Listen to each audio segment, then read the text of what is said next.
अर्थालंकारों का निरूपण। अग्निदेव कहते हैं, वशिष्ठ, अर्थों का अलंकरण अर्थालंकार कहा जाता है।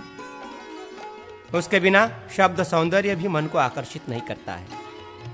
अर्थालंकार से हीन सरस्वती विधवा के समान शोभाहीन है। अर्थालंकार के 8 भेद माने गए हैं: स्वरूप, सादृश्य, उत्प्रेक्षा, अतिशय, विभावना, विरोध, हेतु और सम। पदार्थों के स्वभाव को स्वरूप कहते हैं।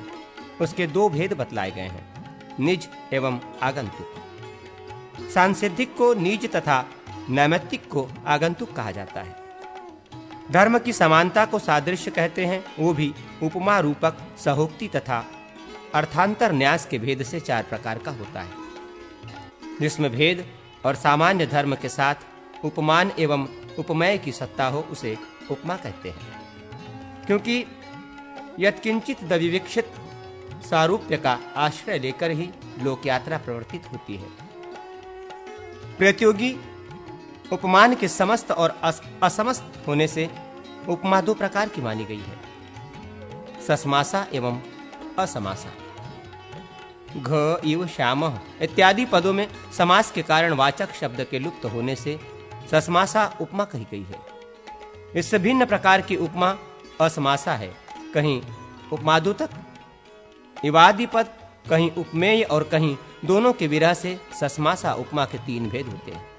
इसी प्रकार असमासा उपमा के भी 3 भेद हैं।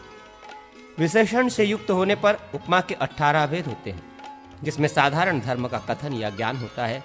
उपमा के उस भेद विशेष को धर्म या वस्तु की प्रधानता के कारण धर्मोपमा एवं वस्तुपमा कहा जाता है। जिसमें उपमान और उपमेय की प्रसिद्धि के अनुसार परस्पर तुल्य उपमा दी जाती है, वो परस्परोपमा होती है। प्रसिद्धि के विपरीत उपमान और उपमेय की विषमता में जब उपमा दी जाती है, तब वो विपरीतोपमा कहलाती है।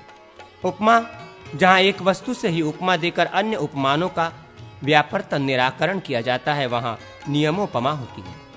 यदि उपमेय के गुणादि धर्म की अन्य उपमानों में भी अनुवृत्ति हो, तो उसे अनियमोपमा कहते हैं। एक से भिन्न धर्मों के बाहुल्य का कीर्तन होने से समुच्चयोपमा होती है। जहाँ अनेक धर्मों की समानता होने पर भी उपमान से उपमेय की विलक्षणता विवक्षित हो और इसके कारण जो अतिरिक्तत्व का कथन होता है, उसे व्यक्तिरेकोपमा कहते हैं। जहाँ बहुसंख्यक सदृश उपमानों द्वारा उपमा दी जाए, उसे बहुपमा माना गया है। यदि उनमें से प्रत्येक उपमान भिन्न भिन्न साधारण धर्मों से युक्त हो, तो उसे मालोपमा कहा जाता है। उपमेय को उपमान का विकार बतलाकर तुलना की जाए तो विक्रियोपमा होती है। यदि कवि उपमान में किसी ऐसे वैशिष्ट का जो तीनों लोकों में असंभव हो आरोप करके उसके द्वारा उपमा देता है, तो वो अद्युत्तोपमा कही जाती है।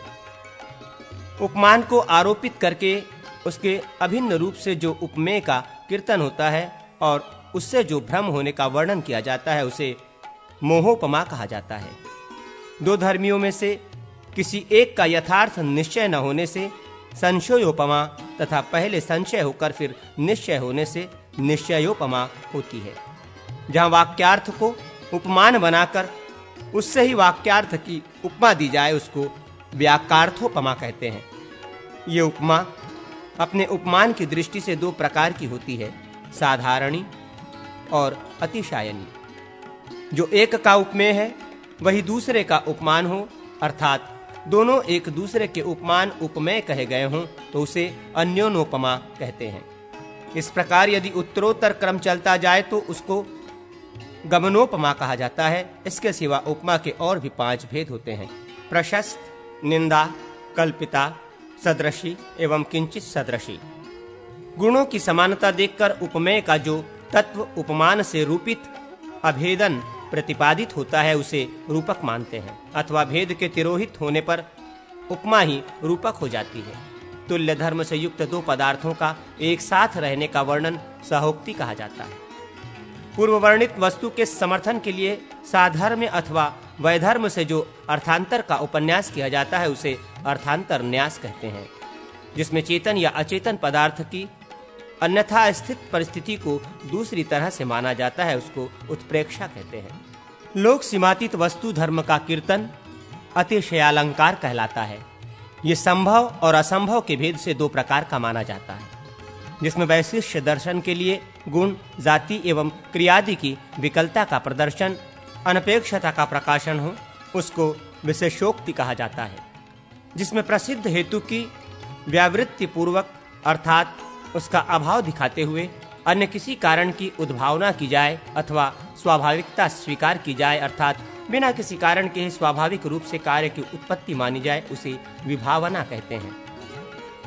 परस्पर असंगत पदार्थों का जहाँ युक्ति के द्वारा विरोध पूर्वक संगतिकरण किया जाए, वो विरोधालंकार होता है। जिसकी सिद्धि अभिलक्षित हो, ऐसे अर्थ का साधक हेतु अलंकार कहलाता है।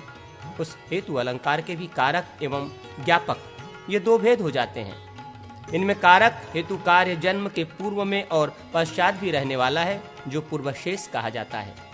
और उन्हीं भेद कार्य में कार्य कारण भाव से अथवा किसी नियामक स्वभाव से या अविनाभाव के दर्शन से जो अविनाभाव का नियम होता है, वो ज्ञापक हेतु का भेद है। नदीपुर आदि का दर्शन ज्ञापक का उदाहरण है। शब्दार्थो भयालंकार। अग्निदेव कहते हैं, वशिष्ठ, शब्दार्थालंकार शब्द और अर्थ दोनों को समान रूप से अलंकृत करता है। जैसे एक ही अंग में धारण किया हुआ हार कामिनी के कंठ एवं कुछ मंडल की कांति को बढ़ा देता है। शब्दार्थालंकार के 6 भेद काव्य उपलब्ध होते हैं: प्रशस्ति, कांति, औचित्य, संक्षेप, यावर्धता तथा अभिव्यक्ति। दूसरों के मर्मस्थल को द्रवीभूत करने वाले वाक कौशल को प्रशस्ति कहते हैं। वो प्रशस्ति प्रेमोक्ति एवं स्तुति के भेद से 2 प्रकार की मानी गई है। प्रेमोक्ति और स्तुति के पर्यायवाचक शब्द क्रमशः प्रयोक्ति एवं गुण कीर्तन है। वाच्य वाचक की सर्वसम्मत एवं रुचिकर संगति को कांति कहते हैं। यदि ओज एवं माधुर्य युक्त संदर्भ में वस्तु के अनुसार रीति एवं वृत्ति के अनुसार रस का प्रयोग हो, तो औचित्य का प्रादुर्भाव होता है। अल्पसंख्यक शब्दों से अर्थ बाहुल्य का संग्रह, संक्षेप तथा शब्द एवं वस्तु का अन्यूनाधिक यावदर्था कहा जाता है। अर्थ प्राकट्य को अभिव्यक्त करते हुए उसके 2 भेद हैं, श्रुति और आक्षेप। शब्द के द्वारा अपने अर्थ का उद्घाटन श्रुति कहा जाता है। श्रुति के 2 भेद हैं, नैमित्तिकी और पारिभाषिकी। संकेत की परिभाषा कहते हैं, परिभाषा के संबंध में वो परिभाषिकी है। पारिभाषिकी को मुख्या और नैमित्तिकी को औपचारिकी कहते हैं। ये ही क्रमशः अभिधा और लक्षणा है। उस औपचारिके के भी 2 भेद हैं, जिसके द्वारा अभिधेय अर्थ से स्खलित हुआ शब्द किसी निमित्तवश अमुख्य अर्थ का बोधक होता है, वो वृत्ति औपचारिकी है। ये ही दोनों भेद नैमित्तिकी के भी गुण होते हैं। वो लक्षणायोग से लाक्षणिकी और गुण योग से गौणी कहलाती है। अभिधेय अर्थ के साथ संबद्ध रहकर जो अन्यार्थ की प्रतीति होती है, उसको लक्षणा कहते हैं। अभिधेय के साथ संबंध, सामीप्य, समवाय, वैपरीत्य एवं क्रिया योग से लक्षणा 5 प्रकार की मानी जाती है। गुणों की अनंतता होने से उसकी विवक्षा के कारण गौणी के अनंत भेद हो जाते हैं।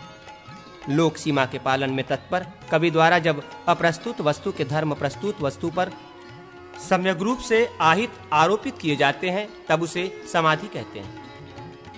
जिसके द्वारा श्रुति से अनुपलब्ध अर्थ चैतन्य युक्त होकर भासित होता है, वो आक्षेप कहा जाता है। इसको ध्वनि भी माना गया है, क्योंकि वो ध्वनि से ही व्यक्त होता है। इसमें ध्वनि के आश्रय से शब्द और अर्थ के द्वारा स्वतः संकलित अर्थ ही व्यंजित होता है।